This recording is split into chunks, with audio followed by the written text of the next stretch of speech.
Right now, I'm going to show you how to nature journal a charismatic oak tree.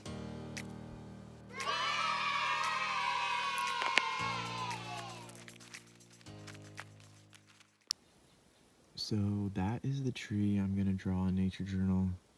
It's kind of dark on the screen right now, but it's big. I'm going to start with metadata and a couple thumbnails so that I don't tackle such a huge and complex subject on my whole paper. That is an approach, but can be overwhelming. So I'm going to start with a thumbnail and some metadata to just get me warmed up. Oh yeah.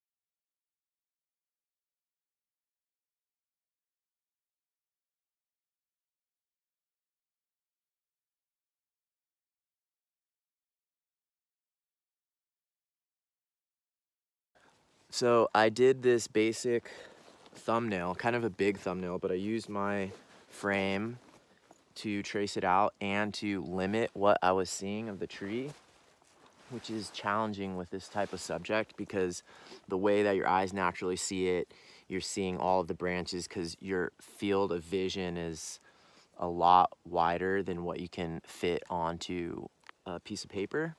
And so I decided to go ahead and do that thumbnail like that. And you can see I just did the outlines. Another approach, especially if you're going quickly to get the values correctly, would be to start drawing from the inside of the branches and draw these as like. All right, now just to do this quick and not get caught up in my very first drawing, I'm gonna go straight to watercolor and try to get the values and the color at the same time. And then I can also get any background branches more quickly instead of getting bogged down trying to draw in all those branches perfectly.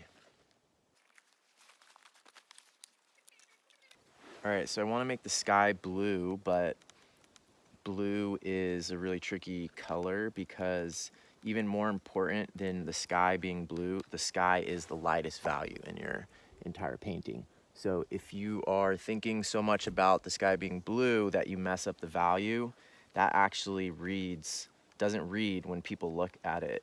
So getting the value first and the color second is really important. And blues happen to be, of all of the pigments, they're often one of the darkest value per pigment, so you have to really water it down a lot and start lighter if anything. And one thing you can do with some trees, especially if you want to get these sky holes, is to just paint the blue color throughout the entire background, including over the branches, because the branches are going to be darker anyways, and that way it's easier to catch those sky holes, which are hard to see and draw if you're just looking at it as negative spaces. And if we were doing an opaque medium, like maybe a really opaque gouache, or if we were doing oil or acrylic, it would be easy to paint in those sky holes because you can put a lighter value on top of a darker value. But with watercolor, we have to reserve those lights. Okay, there is this really cool moss getting hit by the sun. That's tempting and interesting, but it's also gonna be very ephemeral and could distract from the overall shape and overall value relationships of the entire tree. The main thing here, if you squint your eyes and look at it, is just that all of the branches are really, really dark compared to the lightest lights. And so just making sure that you focus on that above all else. Okay. It's weird that we don't consciously understand these aspects of how we see reality until we try to represent that reality through a drawing or something, but we know it unconsciously, or our brain perceives it unconsciously, because if I made this drawing and I focused more on the details of the branches or the surface texture of the branches than on the value differences between the sky and the branches. When I look at it, or when you look at it, you'll know something is wrong. You just don't consciously understand what that is until you start learning about these aspects of vision and art and what are the priorities, visual priorities. And value is a visual priority compared to color.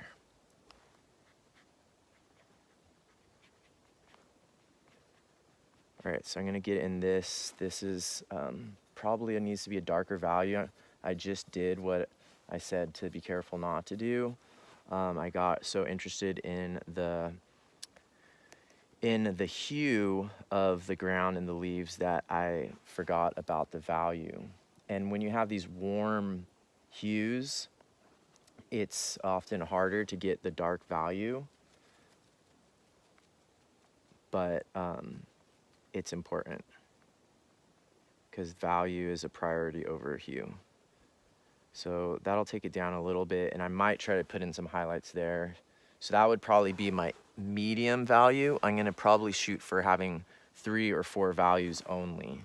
And now I'm gonna do my dark, starting with your lightest values, of course, because we're doing watercolor. Okay, this is dry enough for me to put down the branches. And the first thing I should do, just to make sure I don't have this mistake again, is to create a dark valued wash and then start adding in the pigment. So even though a lot of the tree is green, I think I'm gonna start with just like one of my dark values just to set that anchor for my value. So I'm gonna start with Shadow Violet. Another good option would be the Bloodstone Genuine. But I'm gonna start with this because the branches that don't have moss actually towards the top especially have this sort of gray color. Now I can mix in other colors if I want to make this more complicated, or maybe if I want to make it warmer or something, but the main thing is to get the right value. And I think this is just about right. So I'm just gonna keep it simple, Shadow Violet here with nothing else. Okay, so branches. This is actually sometimes beneficial to do with paint compared to with drawing it in with pen or pencil first, because you can get more of a freedom of movement with the paintbrush that can add a little bit of that randomness that is characteristic of branches in nature. Humans over pattern things, so once your brain starts seeing a zigzag pattern in branching, then you just over exaggerate that, and next thing you know you have like a Christmas tree that a kindergartner would draw. And so you have to every once in a while remember to look at the real thing, because humans are really bad at inventing randomness. A brush, however, especially a brush or a pencil, if you hold it loosely, that's one of the benefits of some of these different like techniques that people say, oh, you have to hold the brush this way or the pencil that way. And they're partly just being snobby artists, but they're also something to the sort of loose hold and the randomness that adds a lot more interest and truth to your strokes. All right, so I've got that, and that's probably still lighter value than what I need. Now I'm gonna see if I can come in here at the same time and match this value, but get some of that, that moss green. So the moss green is a problem because similar to the blue of the sky, the thing that you're interested in most is the color, the hue, and the saturation, because it's a pretty saturated green. Now, you have to be careful, though, in your painting not to be so obsessed with that you don't get the value. So I'm going to start with one of my more dark greens. So this one's super good for things like this, just to get the base value right. And then maybe I'll mix in, while it's wet, I can mix in some of my saturated phthalo yellow green for that kind of vibrance of the moss that's getting hit directly. But let me just first focus on getting this hue right. And this is the Paraline green which is the darkest value green in this palette. So you can see the value is darker than the shadow violet, which is probably okay. So let me do this fast because I'm intending to do wet on wet. And this, what I'm about to do, is a secondary priority. So if this messes up your whole drawing, or if it messes up mine right now, then that's a bad choice. But if you make a bad choice intentionally, that's better than making a bad choice unconsciously and not knowing why, or why it was a bad choice. So if this works, then I can just be like, oh yeah, I did that on purpose. And if it doesn't work, then I can say, oh, I did it to learn something. So that's pretty wet on wet. So that could give me some cool random patterns there. And it doesn't, to me, when I squint my eyes and look at it, the main thing I'm noticing is that the rest of the tree needs to be a darker value to match. I like the value of my sky. You might not be able to see very much blue at all on the camera, but that's more like reality.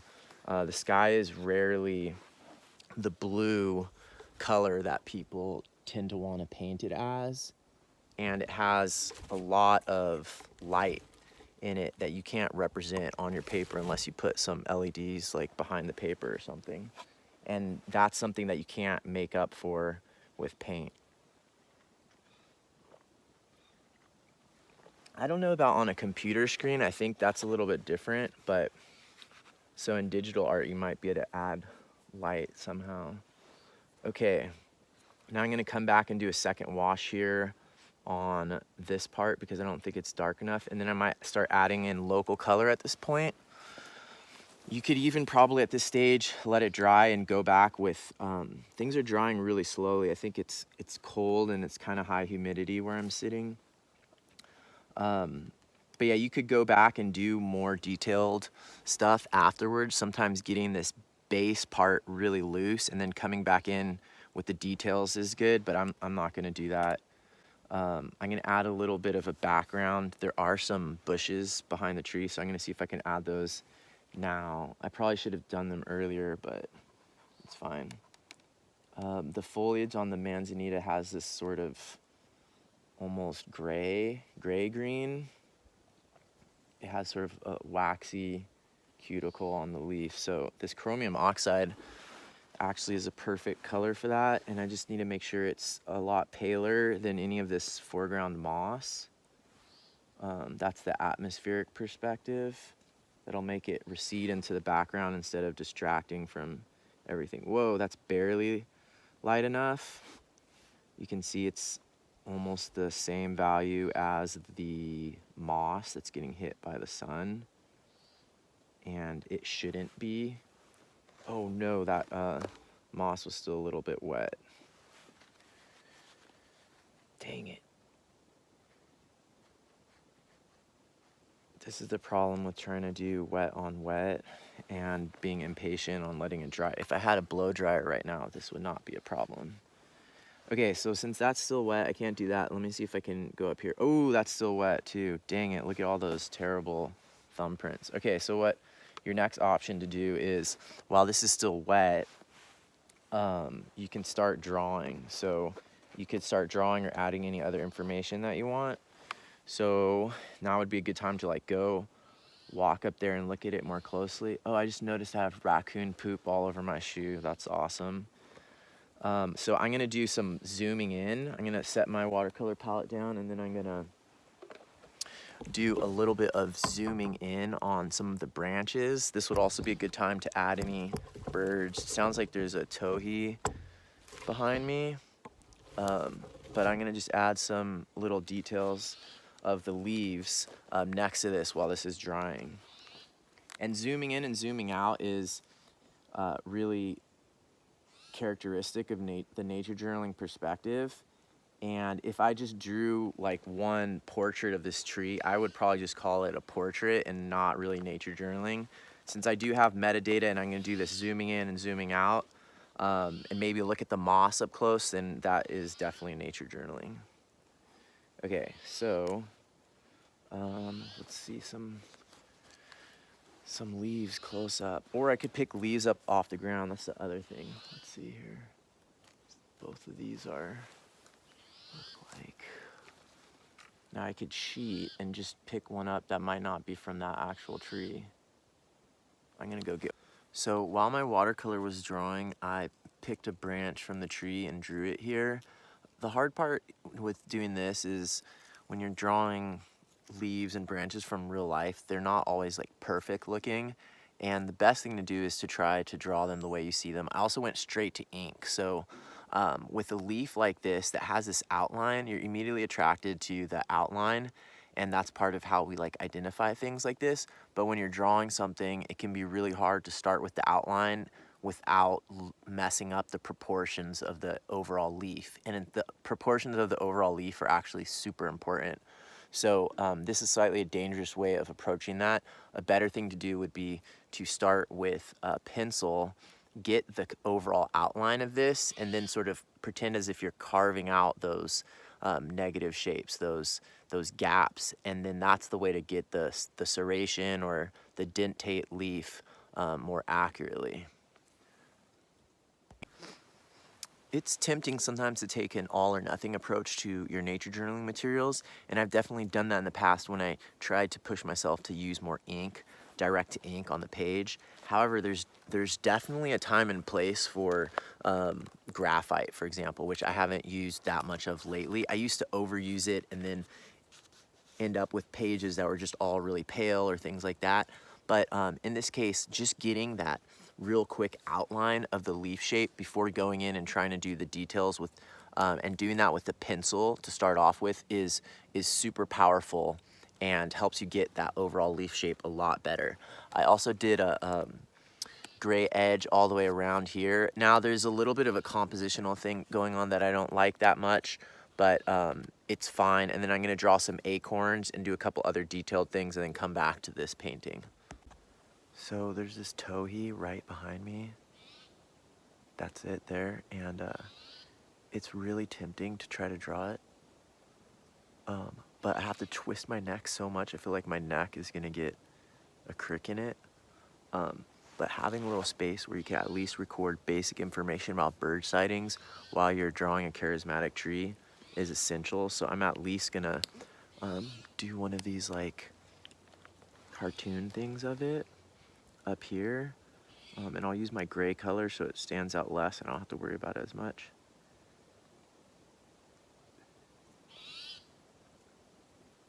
Oh, it's coming so close right now, oh my God. But I have to twist my neck. Ah, my neck, oh my God. It's like right behind me.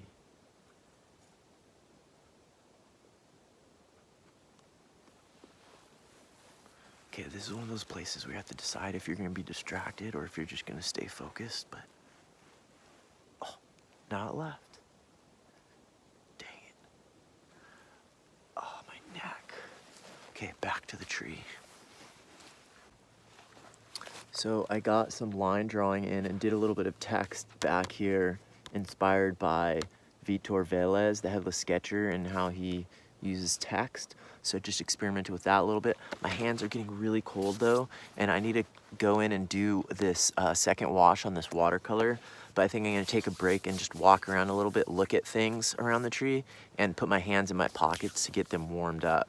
So paying attention to things like that, instead of just pushing through and trying to do a drawing and then not knowing why the drawing didn't work well, breaking up the time. I've been sitting for a while, moving a little bit, observing nature in that way, and also just taking care of my hands and coming back to it.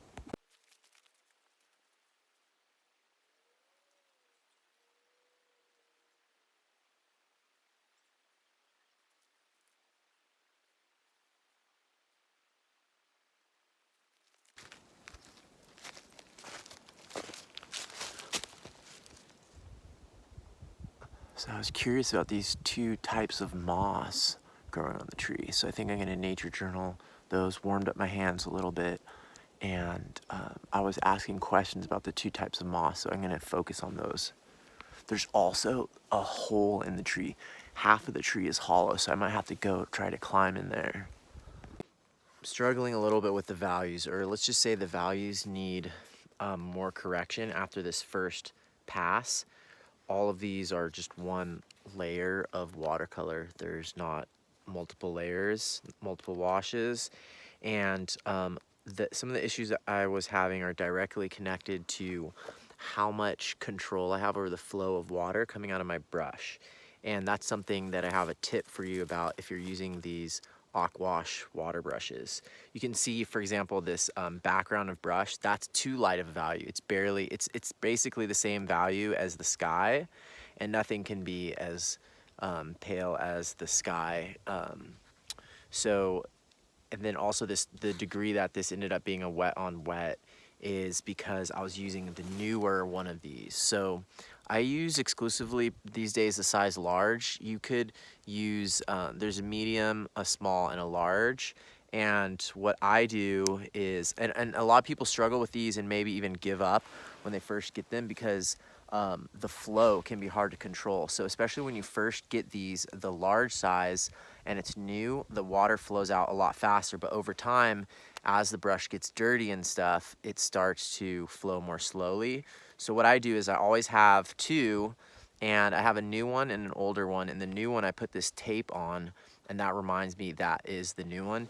And this morning when I was doing this, I probably, maybe it would have made sense just to do the first wash in the background with the new one, the faster, the one that makes more water come out.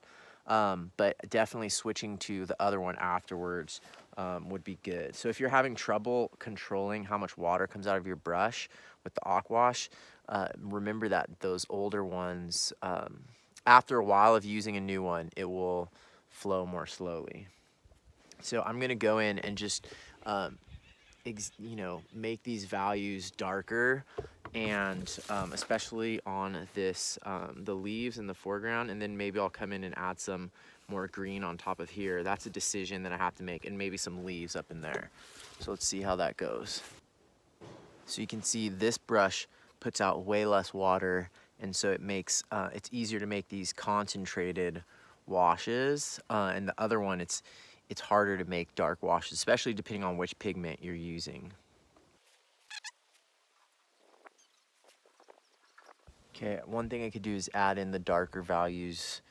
I can make this element have two different values to it. However, this is, if anything, something I want to follow into the background. So I think I'm gonna skip that temptation right now and go back to getting the tree, because I want the tree to be more the foreground element. So I'm gonna get some moss color prepared, but I don't think I'm gonna rely exclusively on that color. And I'm also gonna need to put in some of this brown color for the dried up leaves. But I think I'm gonna start with this green. Might not be strong enough. Now the tree's actually a little bit backlit, which it wasn't before. It's kind of interesting.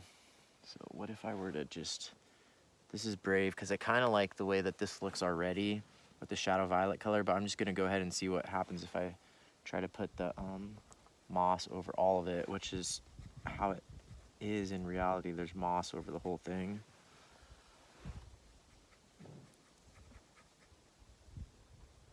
Could always come back in with the darker color again, the shadow violet again, but I don't want to do more than 3 layers on this, especially with this paper. I'm not going to do more than 3. So now you can see that that initial kind of novelty of having the green highlights is now gone. Something is not highlight anymore if everything is that color. So like if you take a highlighter and highlight a book, and you highlight all of the words, it's no longer highlighted. That's the interesting thing. So you can notice that this green that looked really interesting as a highlight before, as I put it down over everything else, it stops being a highlight. Unless, you have like an overlap where it goes over the lighter value, lighter background wash instead of going over the shadow violet. And in that case, it could be a different value. But it's also a saturated color, so the saturation is part of what makes this a highlight.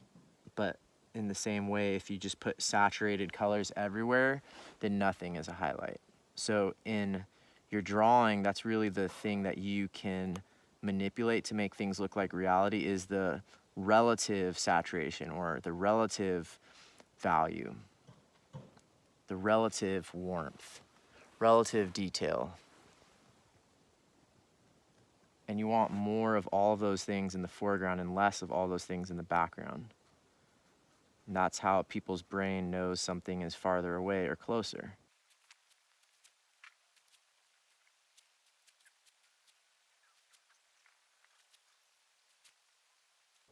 Okay, I think I'm gonna keep this kind of simple, but I like the way that green is working out so far. It's really easy to get tempted with some of these certain things to paint are really fun, and when you find a pattern or a texture, a lot of times we're wet on wet or certain little effects or highlights, there's these certain things that are for some reason really fun to draw for most people, and it's really easy to kind of let that get carried away because most of those things, it's like sugar in food. Like a certain amount makes everything taste really good, and then if you do too much, it just is not good. All right, now I could come in and do some more like darks. I could also try to do these leaves, which is going to be challenging in some ways, at least representing the actual reality of the tree. So this is where you can make some decisions about what you're going to prioritize and what you're not going to prioritize. So I could just potentially leave those out entirely if I wanted to. But let's see. Also, the other thing is that they're a lighter value than these branches, so I can't paint them over these branches, which is problematic because they in reality are over those branches. So you have a couple options with watercolor. You could just paint the leaves in these open spaces. You could have reserved where the leaves were going to go in front of the branches, or you could try using something opaque like gouache, or you could use even some of the colors in this palette are more opaque. For example, this buff titanium right here, if you mix that in with some of this Monte Amiata Nat Sienna, it gives it more opacity, and I might even be able to put it down on top of some of this green and lighten the value. You could also use any of your like white gel pen type things, but those you usually can't put a color back over, so that's only if you want a pure white. So for the most part, if you're doing watercolor, you just have to plan in advance and not do that. This is a place where I could easily ruin this drawing by making my leaves look too cookie cutter. And so there's a balance between looking at your actual subject and copying the real complexity of reality, or there's sort of understanding what kind of patterns will fake it and just kind of letting the brush do the work, or maybe letting the watercolor do the work and create that pattern. I'm just gonna try to keep it really minimal at first and more abstract shapes. I'm definitely not thinking about leaves like a leaf as an identity, so I already kind of started to do that, but you can see I'm just keeping it really pale and putting in a little bit there. There's probably a variation in value in the leaves too, and I could get into that, but I don't think I'm going to. What I'm gonna do is this foreground leaves, the leaf litter, because I think that's much more important. So I'll do a couple highlights with the Monte Amiata Natural Sienna and without mixing it into any other colors to give some warmth. Maybe some places there'll be like a streak of light coming through here. Do it like that, and then maybe this one was just like this. But that's it. If I do much more than that, it's gonna start taking away from the effect, and then I'll wait for that to dry and put in some dark spots last. So right now I'm waiting for those to dry, and I'll do like one more dark in a couple places, I think. Maybe some moss texture and maybe some stuff in the leaf litter, and then I'm gonna call it good. So in the meantime, I could potentially put my watercolor down. If a lot of times it's not good to put your watercolor down all the time, your palette down on the ground, because you can get like dirt and sand and stuff into your colors, but it's also problematic to close your palette while it still has lots of moisture on it, because then that gets everywhere and is a problem and becomes messy later on. So ideally you would have something you can mop it up with a little bit and then put it away, but since I'm about to use it again in a second, I'll just leave it on the ground here and try not to set it in the raccoon poop. So I was curious about the moss on the tree. While I was looking at it, it seemed like there was almost two different kinds. So I went more closely, and one of them has these little structures underneath. So I'm just gonna nature journal those. And maybe one thing I could do is, if I have my sort of more portrait of the tree over here, I could have little arrows pointing to that and asking the questions or doing the more detailed other drawings. Okay, so I found these two pieces of the moss and I've been drawing them. I started with, they're obviously a very complex shape, so I'm not gonna draw every single one of those hairs, those fronds. So what I did is I just kind of simplified it with ink, and then I'm gonna do it with watercolor. You could do it a lot more, you could use the watercolor as your main tool for this. Could be easier than trying to do an ink drawing, but I'm keeping with that style of doing ink drawings from other aspects of the page. So now I just need to mix a color to match it. I'm gonna mix this phthalo yellow green with some of this undersea green. That's much, or yeah, undersea green is, or is that green gold color?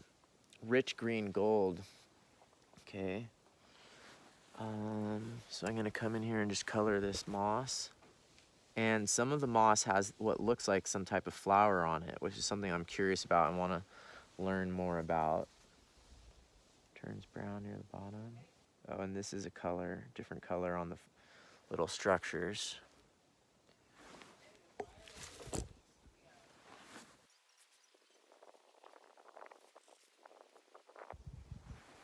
right, that'll do the trick with that moss. I could write more about it.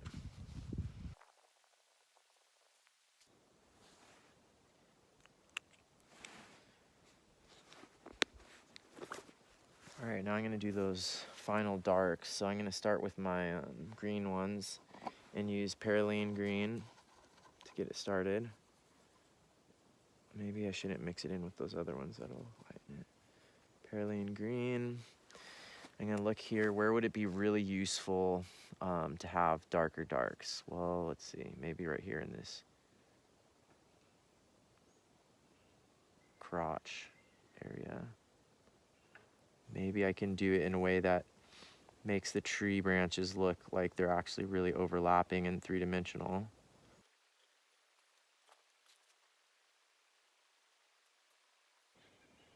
This is the time if you want to add in more branches, add to the complexity of branches, this would be the time to do that with a dark usually on a backlit tree like this.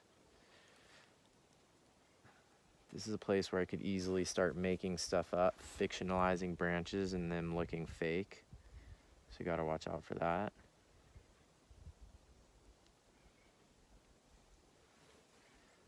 A little bit of fake is okay, that's too fake. Ah.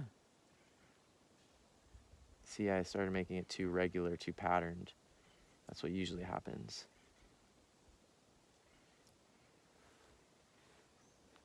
And that looks fake. That's when it's good to look at the real thing. Sometimes once you start faking it, you can't go back though. All right, I think I'm gonna stop.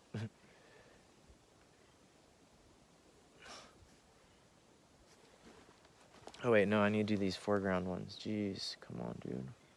Maybe like down here somewhere.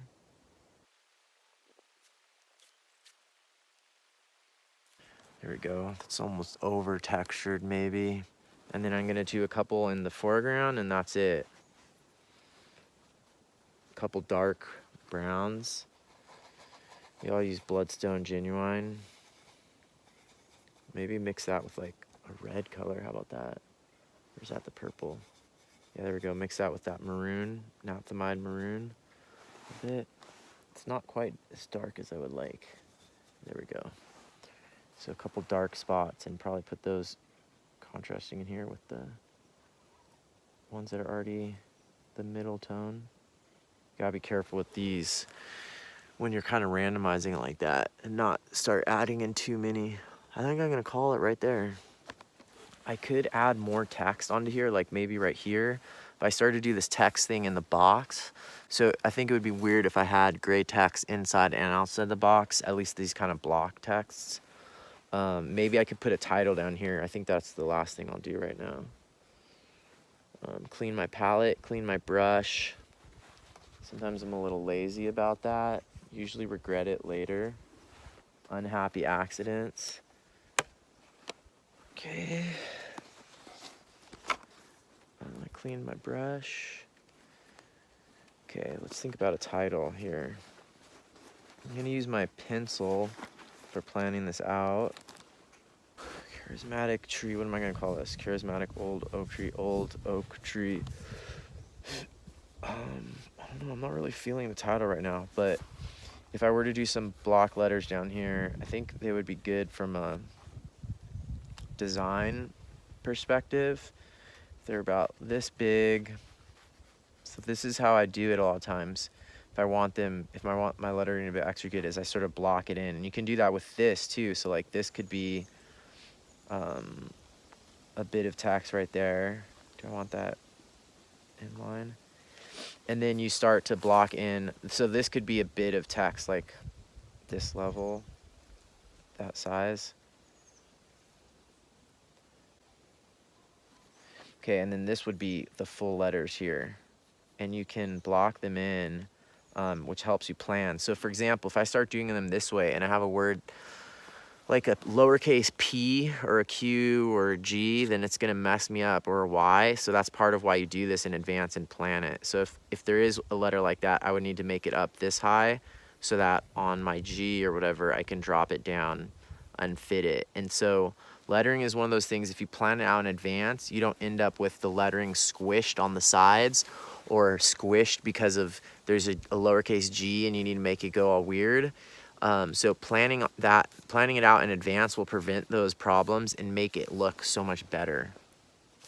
So that's basically it. I could definitely, go and climb up that tree and spend a bunch more time, but just for the energy level I'm at today, I'm not gonna push myself too hard, and I'm gonna call it good with that page right there. And there's a lot of different cool trees that you can find and kind of just do a study all around that tree, including like the ecosystem that single tree creates around it, and go a lot into depth instead of just doing. What I encourage you is not to just stop with the portrait. So doing a portrait of a charismatic old tree is really cool, but nature journaling some of the context is even cooler. I hope you got something out of this video. And I know I didn't have the highest energy. I've been going through a really hard winter, and so when I was filming this video, even though I was enjoying nature journaling, and I'm so grateful to be able to be out there nature journaling and making videos for all of you, I didn't have a super high energy level because that's just what I was going through.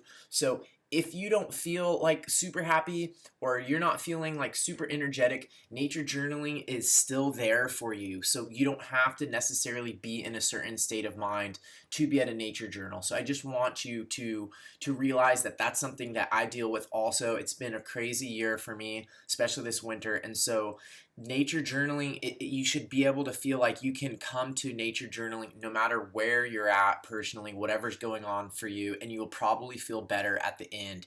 And you can use your nature journal to write about all those things.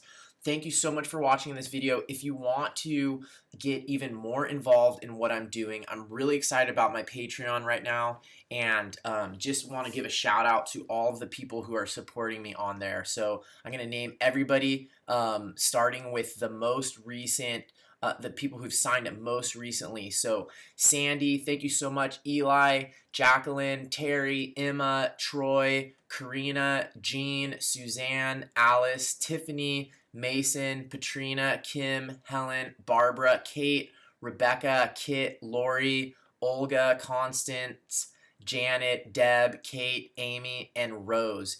You are all awesome. Some of you have been supporting me on Patreon for a really long time, and I totally appreciate it. I'm going to be changing up a bunch of stuff on my Patreon in the next couple weeks. I'm really excited about it.